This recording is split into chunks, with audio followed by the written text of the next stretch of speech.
My name is Tony Visconti. I am an American who lived in England for 23 years, and I am probably very well known for producing Mark Bolan's records from My People Were Fair and had, what? Stars in their hair? Something in their hair, and all the way up to Zinc Alloy. So that's me, that's who I am. I've also produced David Bowie, Thin Lizzy, Hazel O'Connor, Adam Ant, Elaine Page, The Moody Blues, and countless others, as they say. Great. Can you explain why you wanted to produce Tyrannosaurus Rex and what made you feel that Mark had that something special? Well, I was an assistant to Denny Cordell, who was quite a well-known and successful record producer in 1967. He produced A Whiter Shade of Pale. He produced 2, possibly 3 Procol Harum albums, which I assisted on the second one, Shine On Brightly. And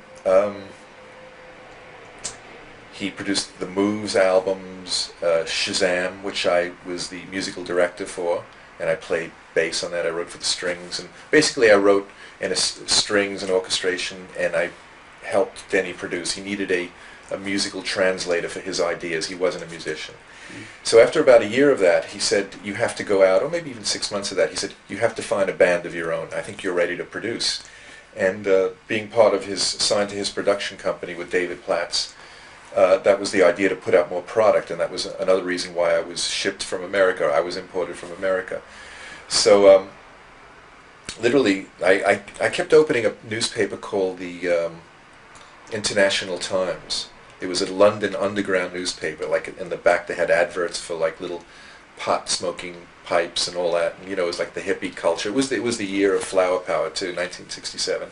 And I kept seeing the name Tyrannosaurus Rex mentioned over and over again. So Mark and Steve Took were obviously gigging in London for quite a while already.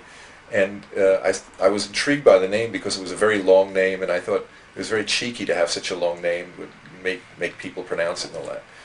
So the day my boss said, go find a new band, was the day I opened up International Times. I go, oh, Tyrannosaurus Rex. And they were playing at a club right around the corner from us, which was, on that night of the week anyway, it was called the UFO Club. I think it was one of those clubs where they might change the title of the club every day or something like that. But it was called the UFO Club. And 6 o'clock, I just hung around. My office is closed at 6 o'clock, and I just hung around until 8 or 8:30, whenever it was. I didn't go back to where I lived, which was Earl's Court. And I walked down the stairs, and I was probably late because Mark was already on stage, and I could hear the music. The first contact with Tyrannosaurus Rex was the voice, just came up the stairwell. And I go, that is strange. You know, I had no idea what this was going to be. I thought it was a rock band, you know. And then I get into the club, and I see a lot of looked like about 150 young people standing around the stage and sitting, and Mark was sitting cross-legged on the stage, and Steve Took was playing bongos. And I think they were in the middle of a slow song, which probably was Shadow on Virginia Waters, or something like that. Or it was one of those, possibly Child Star. I know it was one of those slow songs, and the audience was mesmerized. They couldn't. Usually at a rock show or something like that, you have everyone cheering and clapping their hands and yelling and all that. These kids were just transfixed on Mark. And within seconds, I became transfixed on Mark, and I realized I was in the presence of a great star. It was recognizable immediately. So they finished their set, and I went up to Steve Took. I was intimidated by Mark. I was afraid to speak to him. In fact, I wasn't even sure he was singing in English. His accent was so, you know, his voice was so stylized in those days, between the warbling and the way he overpronounced words, you know, over-poshed the words. Or he would either go between the super posh accent into a kind of Mississippi Delta accent. You know, he'd mix it all up. So I wasn't, and the sound system wasn't that good, so I wasn't sure it was English.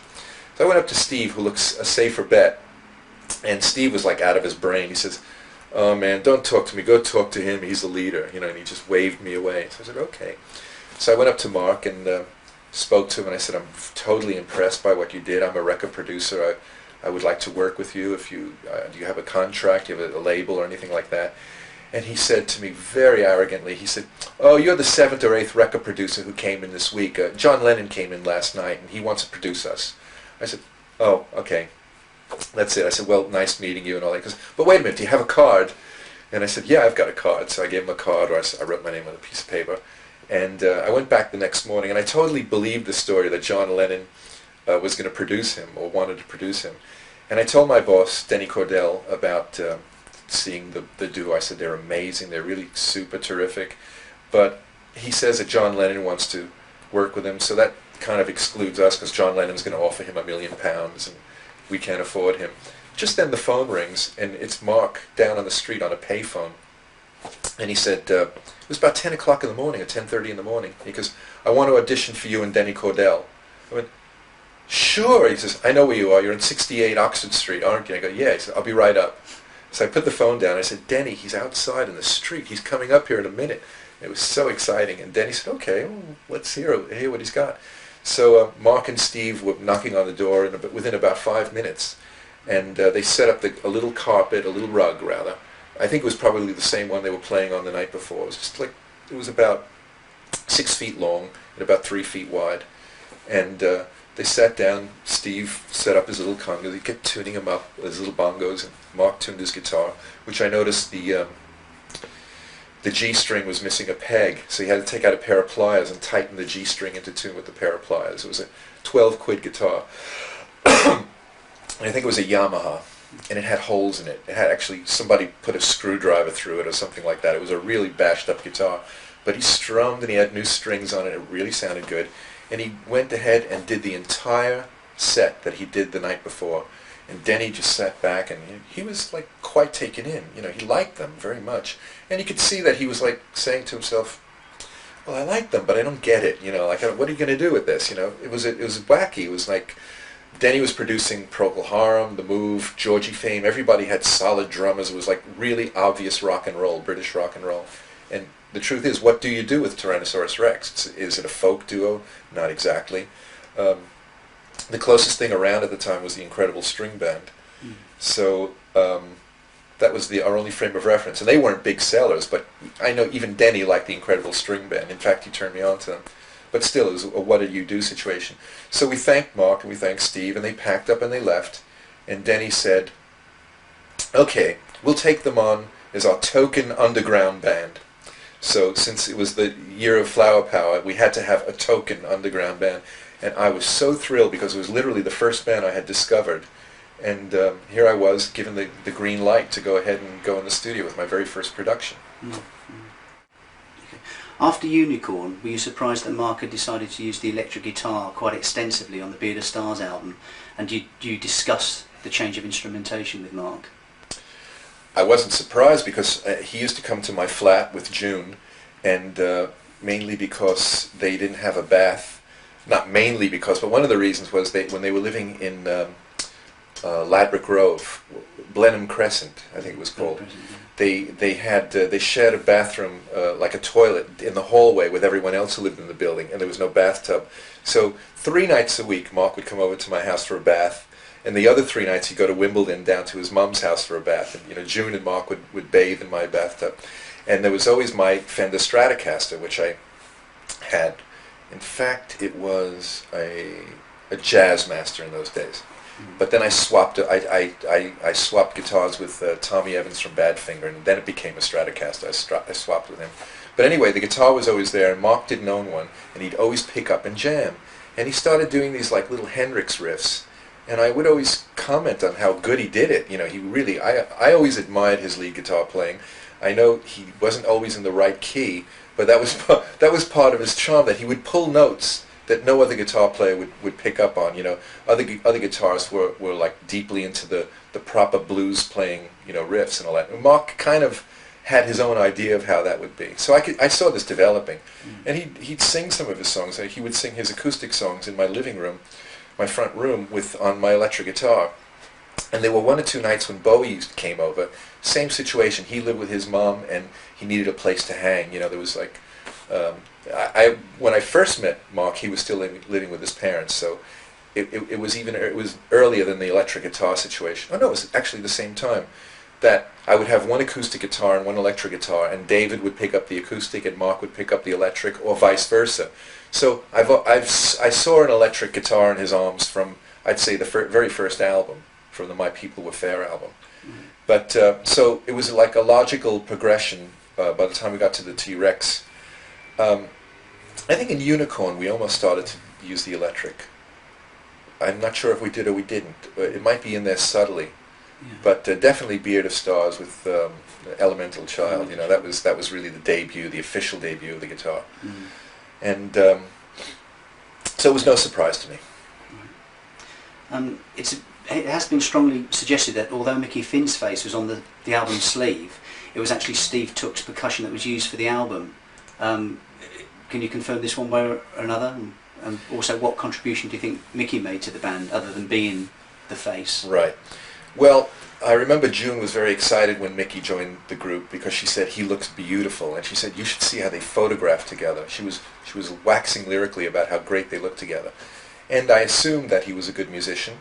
And when he started playing with Mark and jamming, when I met him, I liked his drumming. It was very good, and the only thing he lacked was backing vocals.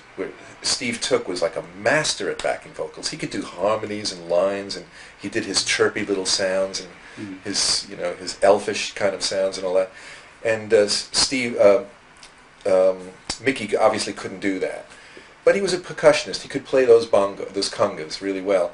But I'll tell you what you're inquiring about. Yes, it's true that some of the percussion was played by Steve, because it was the interim period. We had already begun the T-Rex album, and I know for a fact Blessed Wild Apple Girl is, that anything that's percussive on that track is Steve playing.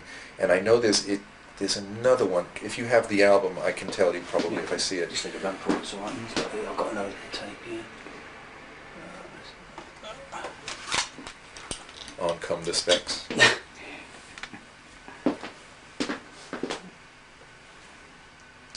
Woodland Bop, I think was Steve.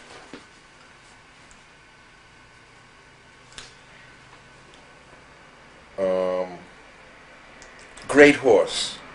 If there's a percussion on that I know that was the earlier.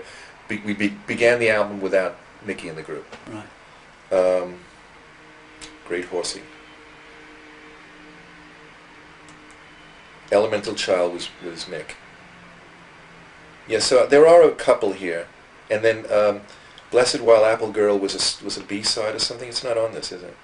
It was recorded in the same sessions, right? Yeah. Blessed Wild Apple Girl. It was the same sessions as these. Right. Yeah. But what was it? A B-side to something? It was unreleased. Was it ever released? It was released. Yeah. What was it released on? It was on. Best of T. Yeah, Best of T. It was the one. It ended up with Best of. Oh, okay. Best of. All right. Well, that's Yeah. But I know that and I think a Daylay and Great Horsey, they come from the same batch of sessions, and that would be Steve. Possibly Dove. I know Organ Blues was the first drum loop ever, to my knowledge. Yeah, that was Mickey just played ba-dum gung gung gung gung, and we couldn't get through the whole song, so I just took one good one and put a big loop together, just tape the two pieces of tape end on end. So. But no, there's not a lot of Steve on this, just a little bit of Steve. Oh, right. Mickey could play. He could play. How did Oh Baby come to fruition? Could you tell me the story behind the Oh Baby single? Right, well, once a year, David Platts, who was Mark's publisher, used to buy a lot of studio time to make library music. And that music would be like when you get the football scores at night, there would be that music in the background. I actually wrote one of them. So he'd get all his composers signed to him. He says, just write something, so we need this kind of, inane background music behind announcers and possibly jingles and all that. And he had some spare time left. So with the spare time, I told Mark, I said, you want to do something? You fancy doing something? It's free. He says, oh, okay. So he wrote Oh Baby Baby. And it was the precursor of the T-Rex sound, definitely, because he wanted drums on it. So I called on John Cambridge, who was playing in David Bowie's backing group at the time, and I was the bass player for that. And who else played on that? I think Rick Wakeman did the piano as an overdub, did the keyboard. There's a keyboards as an overdub. I think he did that another day. So as a group, it was John Cambridge, myself on bass, and Mark on guitar laying down the rhythm track. And when it came for the vocals, he said, he says, I can't put my vocals on it. He says, because it's not Tyrannosaurus Rex. You know, I can't be seen to be on this record. But if it's a hit, I'll claim it's mine. You know, so it was okay. You know, it was a lot of fun, and I ended up being the voice of Dib, and you could definitely hear Mark's backing vocals. Mark is on the backup vocals, and we also, that's right, at the next day when we did the Rick Wakeman's overdub on it, we also added a couple of string players. David Platts actually thought it was quite a good song, and he gave me permission to hire, like I think 4 violins and a cello, something like that. So it was a lark. We just did it for a lark, you know. What about the B-side? The B-side, the instrumental B-side? Yeah, that was done in the same It's the place. same. Yeah, this is all done in 3 hours, 4 hours, both A and B sides. Quick session. The transition was nearly complete when Ride a White Swan was released, and T-Rex was born. Was there a plan of action from here on end as to the future direction, such as employing a bass player and a drummer? Well, with Ride a White Swan, Mark played, he already played bass on a few songs. He played bass on Elemental Child, and it's funny the way he played bass, because if he put a capo on the 4th fret on the guitar, he would put a capo on the bass too. And so what you're hearing on Ride a White Swan is, I think the capo was on the 4th fret, and he was playing E shapes on the guitar, and he would just put the capo on my Fender bass and play an open string, like the E string, but by this time it would be an A flat or a G sharp, you know. And there was maybe, something else, not Jewel. There's a couple of tracks where Mark played his own bass parts. But then it was obvious that the bass was becoming, you know, he kind of got addicted to the bottom end. Once you have a bass on your record, you can't go back. And with the addition of Steve Curry, who was officially a member of the band before Bill was, actually. Steve was going to be the bass player. He was on board already, and he played on Hot Love. And I brought in Bill Legend as a session musician. And I think within a few days after playing on Hot Love, Mark kind of liked Bill's style, so then Bill became a member of the new T-Rex too. Right. It's well documented that you took the cover shot for the Slider album now. Do you recall any other instances where Mark took credit for something that you or someone else had suggested? Well, there's always blurry lines of distinction. I think Mark was actually very fair, generally, and when I think back at the Slider cover mistake, it could have been, I think it could be a genuine mistake. He was in love with Ringo. I mean, the fact that he was working with Ringo Starr, he was working on Cloud 9. I mean, he'd bring it up, you know, Ringo and I did this, Ringo said this, I was on the phone to Ringo, you know. And, you know, like, it honestly happened this way. I went to his flat, and I said, oh, I saw the contacts. I said, I took this, remember you and I? It was on the set of Born to Boogie. Ringo was lining up cameras and his shots and all that, and there was nothing to do. When you're making a film, there's often hours of setup time where the people in the film have nothing to do. So Mark said, here's my Nikon, you know. He says, we had a motorized, it was a motorized Nikon camera. He says, just take some frontals of me and then take the rear of my hat. He had the idea for the album cover in his head. And I fired them away, and he turned around, and I got the back view of his hat and all that. So a few weeks later, I went to his flat, and I saw the contact prints. I said, oh, these are the photos I took of you. And he picked them up, and he goes, oh, yeah. He says, well, I might use this one, I might use it. He says, initial the back of it, just write TV on the back of it, and I'll give you credit if I use them. So like a month or two later, or 2-3 months later when it came out, he totally forgot that I took the photos. I'll give him the benefit of the doubt, but I took those photos. Yes. Ringo was nowhere near that camera that day. I was there the whole day, and I took the photos. So it could be just an error. Okay.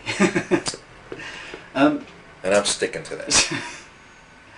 Can you confirm once and for all the Bowie-Bolan collaboration? Did they play on each other's recordings in your time as a producer? And has Bowie ever talked to you about Mark in recent years? Well, I'll do it backwards. Bowie speaks fondly of Mark, and he views a lot of the end of his life as a tragedy. He told me about one night, shortly before Mark died, that they met in a hotel room in New York, and they hung out all night, and they wrote some songs together, which there's a bootleg cassette going around with the Bowie and Bolan on it singing. And Bowie confirmed that did happen. That is him and that is Mark. That happened. And he said most of the night was spent with him giving Mark a pep talk. He's saying, like, look what you've done with your career. By then, Bowie had done Young Americans and you know, and what else had he done? But you know, he had Ziggy and all that, and he was really, really at his height. You know, Bowie was at it, and Mark was pretty much at his lowest point. So he said Mark was actually quite open to hearing this, and that's unusual because Mark was always very defensive. But he and his buddy Bowie, whom he really did like secretly, they had this long chat way into the morning, and some illegal powdery substance was probably used that night to give them the energy to speak until sunrise. But you know, Bowie always to the end was a friend of his, and more friendly towards the end than in the beginning. In the beginning, they were rivals. So, did they record together? To my knowledge, and whenever I was in the studio, this is what I saw. On The Prettiest Star, and another track called London by Tata, which are 3 versions exist. But I'll tell you the one that Mark's on it because I can hear the wiggles on the guitar, like it's Mark's wiggle, you know, it's the way he bends the strings. Those are the only 2 tracks that the 2 of them appear on that I've produced. Now, if they've done it with some other producer, any other recordings, I don't know about it, and you would think Bowie would confirm that, but he has never confirmed that any other recording took place to me. So it would be The Prettiest Star that came out as a single. And unfortunately, when Bowie brought that out on, I forget which album, Aladdin Sane maybe? It was The on re-recording. The re-recording. He wanted to use my version, but they lost the master tape. It was an 8-track master. They lost the tape. So Mark should have been on that. So Mick Ronson carefully studied Mark's playing and tried his best to imitate it. He actually loved what Mark played, and he tried to imitate Mark on that. And then, of course, London by Tata, and nothing ever was recorded again with the 2 of them. Because sadly, there's so many rumours that Mark got David Bowie in to put some of the saxophone on Tanks. No. I mean, that's, if you can confirm once and for all, that is not the case. It was not the case. Bowie was never anywhere near Tanks, and in fact, they weren't talking to each other during that period. The saxophone players it was either Howard Casey or some other session player that I was using, or someone we found in Paris. But it was not David Bowie. Who was there was a little girl on a song called Mad Donna. Yes. Any idea who that was? Yes, I met her recently. One of the executives at EMI in Paris, and I forgot his name. Nice chap. He came down to the sessions and watched us record that album, and he brought his little daughter with him. And Mark fell in love with her. I've got her on a videotape. I'm sure if you've seen the Chateau d'Hérouville, very grainy black and white videotape. It's not videotape, that's my 8mm film. And I shot all that stuff, and with her sitting on Mark's lap or whatever it was, you know. And I saw her about 10 years ago as a grown-up woman. She turned out to be a stunningly beautiful woman, and she must be in her 30s now. But I don't know her name, but she was the daughter of the French record company executive. It was his daughter. Whose idea was to put her voice before the actual track? It was just totally spontaneous. Just spontaneous. Yeah, she was watching us record. Mark grabbed her by the hand, and he turned to her dad. He goes, "How do you say Mad Donna in French?" They go, "Oh, Mad Donna, Donna la folle, Donna la folle," you know. And she goes, "Donna la folle par T.Rex." She was so cute. She must have been 5 or 6, you know. To me, the Tanks album, the Zinc Alloy, both of them felt slightly rushed in that being punctuated with very short songs and sound effects. Was there a different feeling in the studio around this period compared to the Warrior and Slider albums? Okay, well, Mark had more time to write Electric Warrior. He had more time to think about it. And Slider, of course, was probably just as good. I mean, some people say it's the best album he made. And it probably is. But by the time we got up to Tanks, Mark was a very, very busy young man.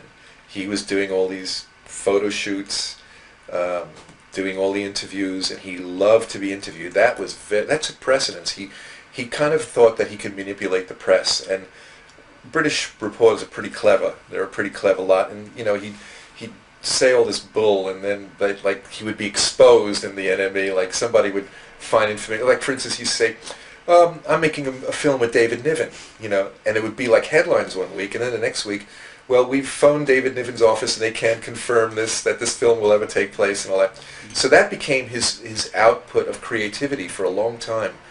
Being the rock star was his art form, and he would spend less time in the studio. You'd think like the Beatles, when they progressed, when they got better and better, they would spend longer and longer in the studio. So for Tanks, we were actually spending less time. Like he wanted to get it over with, so he have a product and put out on the market. I mean, some of these albums are only 6 months apart, maybe 8 months apart. You know, most people wait a year or two to put out a next album. So it was, I'd say, not so much Tanks, which I actually quite like. I mean, I like Mr. Mister and all that. Really, it had a warm sound to it. Whereas I have to admit, Zinc Alloy was a very abrasive sound. We were careless. Everything was a rush job. There was a lot of cocaine at the time, and Mark was getting very involved with Gloria. And when that happens, you know, and then even that takes precedence over the music and all that. So it led pretty much to us parting our ways, because as a producer, I found that very frustrating. I wanted us to be making us, it was time for our Sgt. Pepper's, you know, it was time for that to come up, and we were going the other direction. And every time I was interviewed, people were saying to me towards the end, they say, aren't these T-Rex records all the samey? Don't they all sound alike? And I would say, no, that's Mark's style. And I would defend him, but I was in the middle of Zinc Alloy, and I said, you know, this is bullshit. We're just covering the same old territory. He's not going anywhere. And I already had Children of Ron, I had as a demo tape for about a year and a half already. And Tanks was supposed to be Children of Ron, and Zinc Alloy was supposed to be Children of Ron. I said, when are we going to do this? You know, Tommy was out. It was so logical to do an extended work like that. It would have taken 6 months maybe. But Mark said, no, we have to do another one for the kids, another one for the kids, another one for the kids. Well, these kids are growing up, you know, and they want to hear something like Tommy. They want to hear something with a little more meat on it. And it was pretty obvious that the fans, the real, only the true blues was hanging around. And we weren't capturing the imaginations of the fans that grew up with us. It was pretty apparent to me. And I voiced my disappointment to Mark, and he would be, don't worry, we need to do this. You know, I got to really work this pop, you know, like these hit records. And of course, Truck on Tyke was the last single I did with him, and I think that went up to 34 or something like that. It wasn't a very high, and it was pretty obvious that we had just exhausted this formula. I always used to say in those days, I said, if you woke me up at 5 in the morning, I could produce a T-Rex single, you know. I knew everything to do, you know. By then it really did turn into a formula. Yes, the guitar sounds on 20th Century Boy, the Groove, Midnight, they were so completely different to the sounds previously recorded before or afterwards. What changes did you make in either the recording or mixing process to be able to enhance these sounds to make them so wonderfully gigantic? And even the wah-wah, for instance, has a certain warmth. It hasn't got that awful trebly sound. Okay, those are good questions, and the answers are technical, but we just got better at what we were doing. And I remember Mark was switched over to a high watt amp, a stack. You know, he was finally realized that Hendrix gets that sound by having a just huge stack. You know, and maybe we even had 2 cabinets, but we had the roadies became more knowledgeable about this thing, and Mark really cranked it. The earlier sounds were like this little H&H solid state amp. That's the earlier guitar sound. So by then the equipment was getting better. Mark could afford better equipment, and I was learning my stuff. I was getting better too. The wah-wah thing was I learned to, the reason why wah-wahs hurt your ears if they're recorded wrong is because the jump in frequency when you go right into that mid-range, it's very sharp, and it's actually a volume increase. So I kind of had a combination of dipping some frequencies where the wah-wah hurts the most, you know, where it goes into that really hard mid-range around 1.5 kilohertz. I told you it was the technical answer. And then heavy compression was the other answer, to prevent the needle from, you know, if you see a wah-wah which is compressed, you could see the needle really going very, very quickly as you hit that point of that severe mid-range. So I would notice that and use my ear as a combination, and I was using compressors more creatively in those days, really cranking it, you know. And that's what really held the sound steady, so it actually made a warm wah-wah sound by doing those 2 little tricks. Right. And, you know, as I said, on the mix, again, the mixing was getting more sophisticated by then. And again, I was learning my craft even better. I'd been working with other people, and, you know, anything I'd learned working with someone else or from another engineer, I would bring into the T-Rex sound. So, you know, I think if you listen to a lot of people, other artists, you notice their albums get sonically better. In the beginning, it's always a mess because people are inexperienced in the studio, including myself. I was the first Tyrannosaurus Rex album, I knew nothing. I knew music. I was in a music capacity. I was there, but I didn't know sound yet. Bill Legend's drum tracks, and indeed the T-Rex albums that you produce as a whole, still sound so contemporary even now. Is there any reason why you think that you achieved this still contemporary sound, as so many albums by other artists sound dated in comparison? Okay, well, Bill's a great musician. Part of any sound of any instrument is who plays it. So Bill was really tuning his drums very, very well, and he just knew how to get that fat snare drum sound. I would work on it with him. And we had great engineers. I didn't record many of the live sounds, but I mixed everything. I mixed all the T-Rex albums. We were working with really good engineers like Roy Thomas Baker, and who later produced Queen and all that. He's a superb engineer. A guy called did we use Gerald? No, we didn't use Gerald. Martin Rushent. You know, all these guys are really great British engineers, and for want of, you know, I hope I don't sound egotistical, but we kind of wrote the book on that rock sound, and it crystallized on T-Rex recordings. And through the years, people would try using sample drums, and suddenly, even sample drums sound bigger and more echoey and all that. It's a dated sound now. In the year 2000, that's very dated. You can hear a record made in the 80s or the 90s, you know. And the trend is now coming back to that upfront drums in your face, not too much reverb, hardly any at all. I'm even hearing some slapback echo these days on snare drums. So it's like people have tried everything else, and they're simply returning to the good old T-Rex sound. It was great. It still is great, and it will always be great, you know. We did several things very right in those days. Yeah, definitely. Can you recall times where Mark had neither an intro or an ending to a number, and therefore decided to borrow one from another source? Like, for example, to me, the intro to Lady is very derivative of 8 Days a Week, and also Metal Guru is extremely similar to Ichiku Park. Right. I get the first one, and by the way, I played the Mellotron on the Lady. Yes, the Mellotron flutes. Yes, that's 8 Days a Week. There's no question about it. I don't see the similarity, Ichiku Park. I'm trying to play back Ichiku Park in my head, but I'll take your word for it. He never stole anything in his life. He was inspired by it. Okay.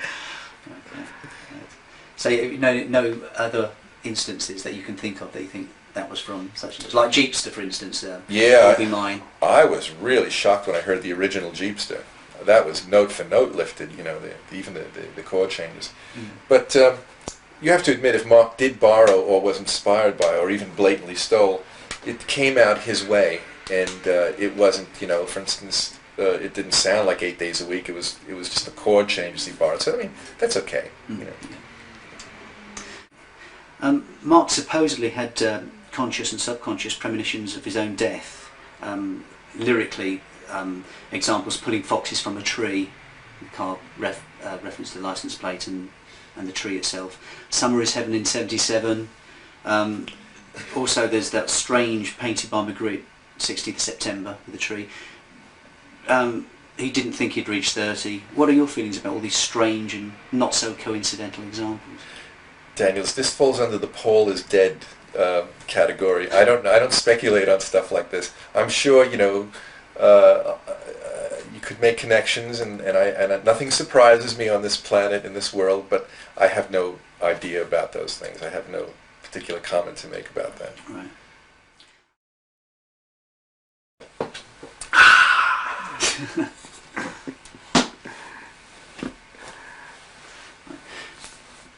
Did Mark ever discuss his lyrics with you, and how did he present new songs to you, either in tape songs or acoustically in the studio?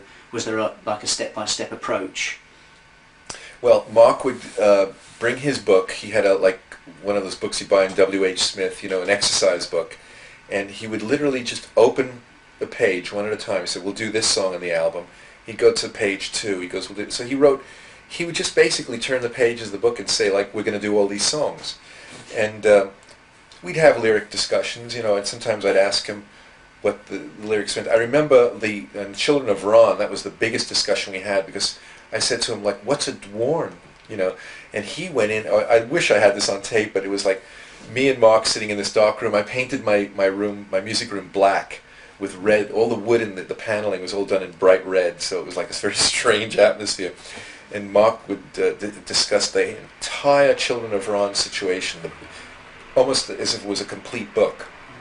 So yes, we would discuss the lyrics, mainly for him to tell me what the song was about, because his lyrics were always a little obscure. I remember I said, "What's a metal guru?"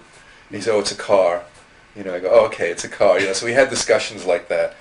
And then he had ideas, especially in the early days, about the strings, because it was new, and he wanted control over that. So some of the early string parts are him being very careful that I don't overwrite, that I write things that he wants. And then he would say, "Okay, now in this section, you write what you think is best. But if I don't like it, you know," I go, "No, you'll like it." You know, in fact, we never did edit my string parts. He always loved everything I wrote. But towards the, I'd say the Slider and Tanks, like he would say he wanted strings on a song, but he wouldn't tell me what he wanted to play. He just said, "Go ahead and do it." And perhaps the greatest freedom he ever gave me was a Teenage Dream, where he says, "Epic, epic, just think epic." So I put a lot of little funny signatures in there, like the beginning of Teenage Dream. You'll actually hear the cellos playing Diana by Paul Anka. The melody of Diana's in there, and When You Wish Upon a Star is like around the 5th verse. I just ran out of stuff, so I have the violins playing When You Wish Upon a Star, descending and all that. So that's when he really said, "Tony, go to town, you know, do what you want."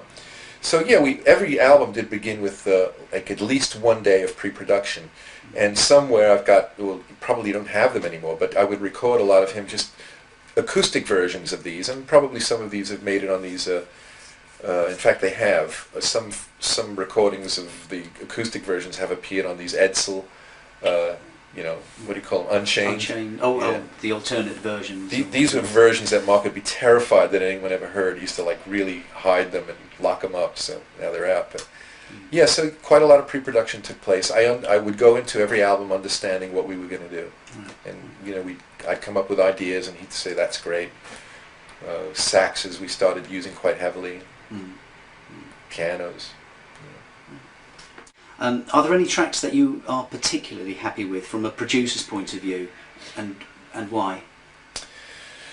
Well, I love She Was Born to Be My Unicorn, because it's magic. It's an evolving track. It has 2 sections, and it really keeps your interest. I've heard other people sing the song too, and even the song Away From My Production is a brilliant song. It's really, really great. And the lyrics, the sheedle-leedle-leedle doodle-doodle la la la, you know, that's brilliant, you know. But we managed to, with the backing, really enhance that. Unicorn was probably a better album than all the ones that followed, in the sense of pure creativity. We didn't care if we were making a hit single, at least I didn't think we were. We just wanted to make a magic album. You know, Mark and Steve Peregrine got all these like little toy instruments, and I found ways of making those toy instruments big and mysterious sounding. You know, it was the era where the Beatles were always making very strange sounds on their records, and you'd say, "How did they do that?" And that was what we were into at the time. We wanted people to ask, "How did we do that?" And even the drum kit was a Chad Valley drum kit. It was a little toy kit that you get in Hamleys. The kick drum was about that big, and the snare drum was that, and on Cat Black, the Wizard's Back, we got this massive drum sound out of that little dinky toy drum kit. So some tracks on that, I think we did something quite amazing. Of course, like Electric Warrior was the beginning of our commercial period, and again we did some things like Get It On. I'm so used to doing American interviews where I call it Bang a Gong, so I always go Get It On was quite an amazing track because of how that came together. You know, the strings were an afterthought. We never intended strings to be on that album, on that track. And I asked Mark, I said, if this is going to be the next single, our last 2 singles had strings on them. What do you think? He goes, and he was very superstitious. And he said, you better put strings on them. I go, okay, I haven't written anything, but I've got an idea. And then basically I just got the string players to play the the lead note over each chord of the, where it's a G, A minor, E. So they're playing the note G, A, and E. That was simple. You just write those notes out. And I just said, now, the guys were like, da, da, da. So I mean, to make a record like that on the wing, just winging it all the time, and then for it to be such a massive hit, that's very gratifying, That's a kind of a maturity, or not a maturity, but in the studio, a level of creativity where you feel really confident. And we wouldn't have gotten there, and I've got to, David, a lot of bad things were said about David Platts, but a good thing is that he let us keep making albums, even though we didn't have massive hits. Nowadays, if you don't have a hit on your first album, the record company will drop you. But he allowed Mark and I to progress and progress and progress, and it paid off. Like on the T.Rex album with Ride a White Swan, even though Ride a White Swan is not on the album, it comes from the same batch of sessions, And we got better. We just sharpened our craft, and we got better at it. Didn't Ride a White Swan come from the T.Rex album? Yes. That period. The T.Rex, yeah. The brown cover and the silly fold out. Yeah. And are there any post-73 tracks that you would have liked to produce?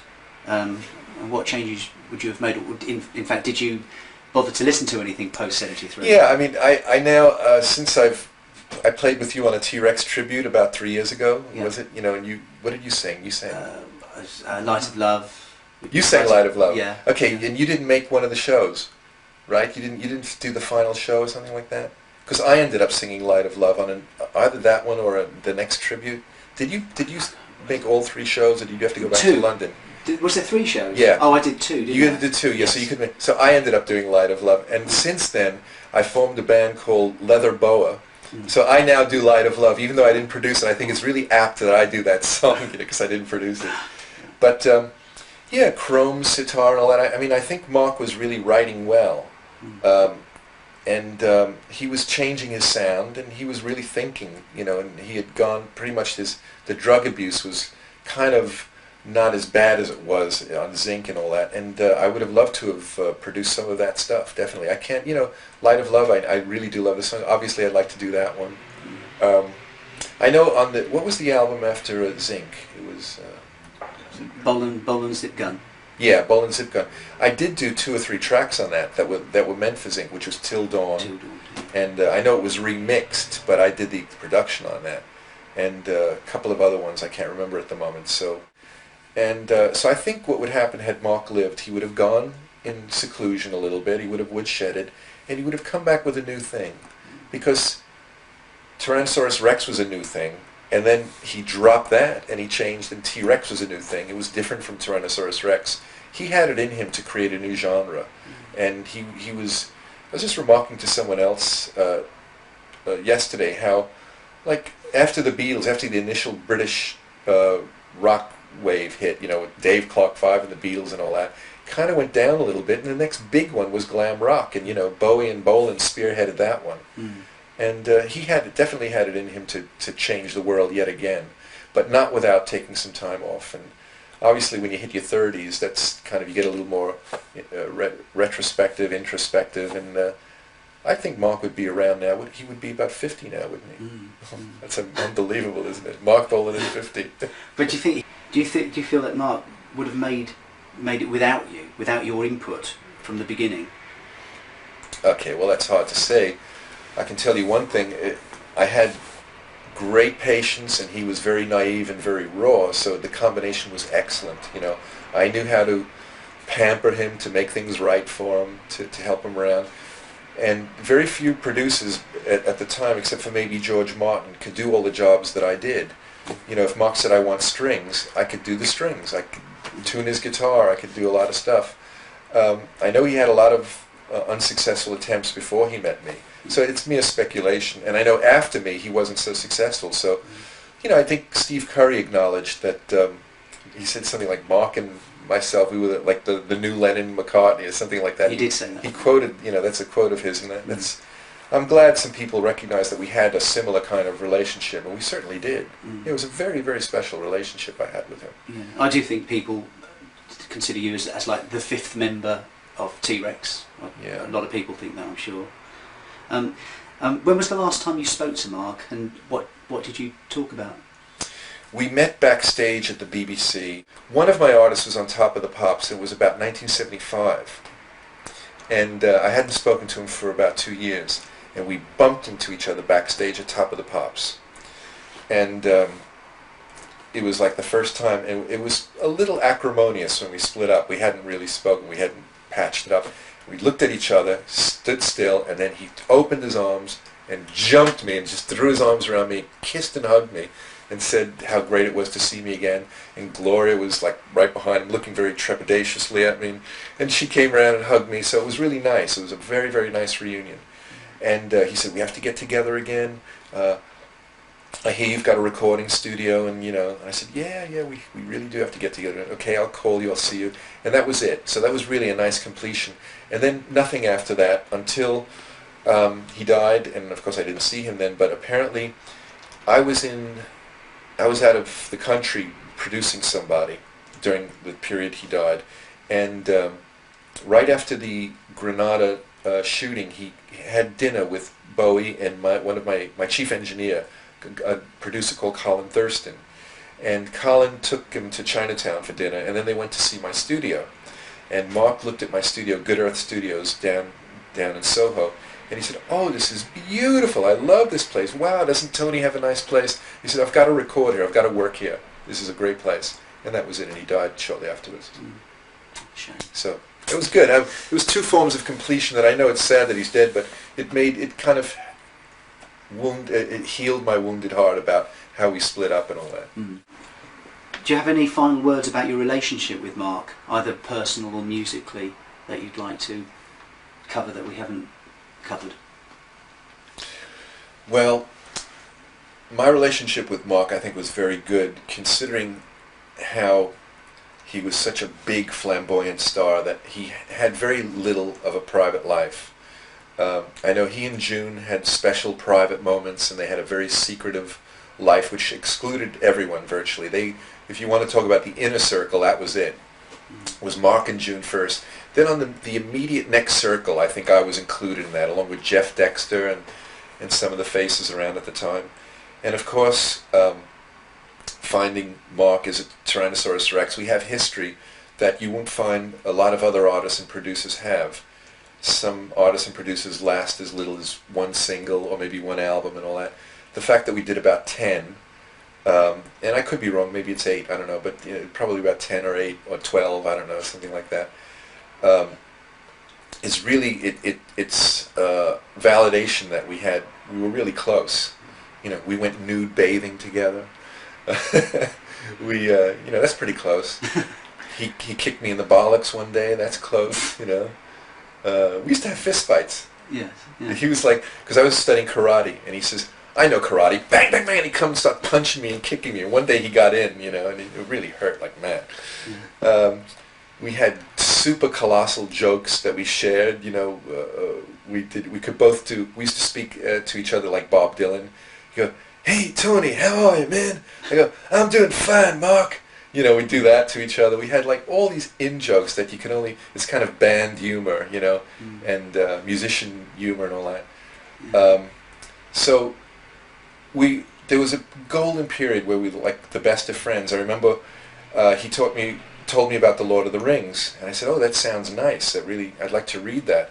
The next day he and June appeared with the whole volume, The Hobbit, The Lord of the Rings, and they gave them to me, and they said, you got to read this, then you'll understand all the Tolkien stuff. The Tolkien stuff will explain my world and all that. It was, pretty much mandated that I read it, But it was lovely. It was lovely. And then we used to have guitar. We would do our own record reviews.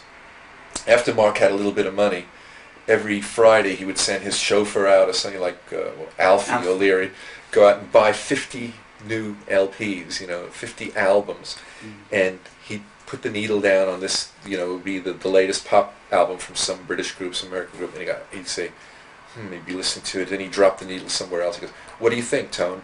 I go, yeah, it sounds pretty good. He goes, it's crap, it's rubbish. I go, okay, sorry, you know. And he put it, and he would not like anything on. You know, he couldn't just sit and listen to music. He had to judge the music, compare it to himself. He had to compare it to himself. The only time he would be religious about music would be a Hendrix record.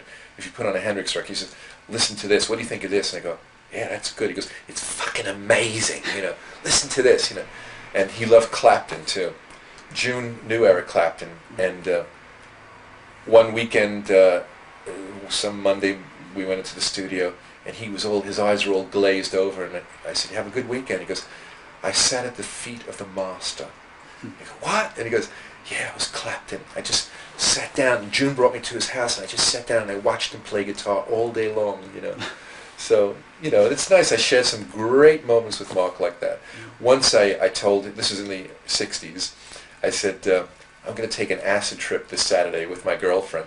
So my girlfriend and I dropped some LSD. You know, it was flower power, guys. Come on, you know. And he and June phoned every hour to see if we were okay. That was brilliant. That was really brilliant. You know, he was really looking after me. And then another incident I remember. I mean, I know I'm kind of glossing over this thing, and these will appear in my book in greater depth whenever I finish my book. I was studying Tibetan Buddhism with the Lama that Bowie says he studied Tibetan Buddhism with. His name is Chimi Rinpoche. And at that time, Chimi was living in Streatham, and I kept telling Mark, I said, "You really want to meet a wizard? You want to meet Chimi?" And he goes, "Oh, no," because he claimed that he met a wizard and all that. I said, "No, this guy's the real deal. He's a Tibetan Lama. He's reincarnated. He'll amaze you if you want." So Mark said, "Okay." And one day I got the green light. He says, "Bring him to Ladbroke Grove, you know, to Blenheim Crescent." I said, "Okay." So I told Chimi that I had Mark Bolan, very interested in meeting him, and Chimi had already heard of him. He saw him on Top of the Pops or something, or I played the music. And Chimi was also a musician too, a Tibetan musician. So here I am driving in the back of this mini cab with Chimi and my girlfriend Liz, and we're speeding through the streets, and we get up to Blenheim Crescent, and Chimi goes up to that flat and meets Mark, and I've never seen Mark like this. He's, you know, usually very confident, very arrogant and all that. Chimi walks in, and Mark went like, put his hands together, and he bowed. And Chimi said, "Oh, you know, Chimi was really, really a great person." And they sat down. Chimi immediately put his arm around him, and he just calmed Mark down.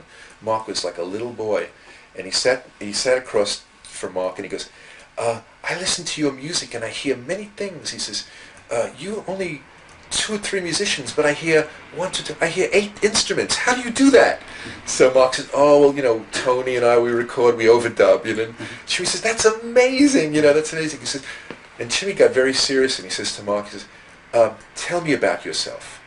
And Mark turned purple, he turned red, he blushed. He goes, "Well, I'm very young." And that was it. I said, "Oops, this is getting too personal," so I walked away. I knew the conversation from that moment onwards would be very private. And all I can say was it really uplifted Mark. It gave him a chance to find a little humility in himself. And I remember after that conversation that we all got up and said goodbye, and Mark was thrilled to have met him. You know, he never became a Buddhist afterwards, but it was a deep experience for him. So Mark and I shared life on many, many levels, and I'll never forget him. It was really great to have such a great person in my life, and I sorely miss him, as we all do. Thanks, Tony. Okay. That's great.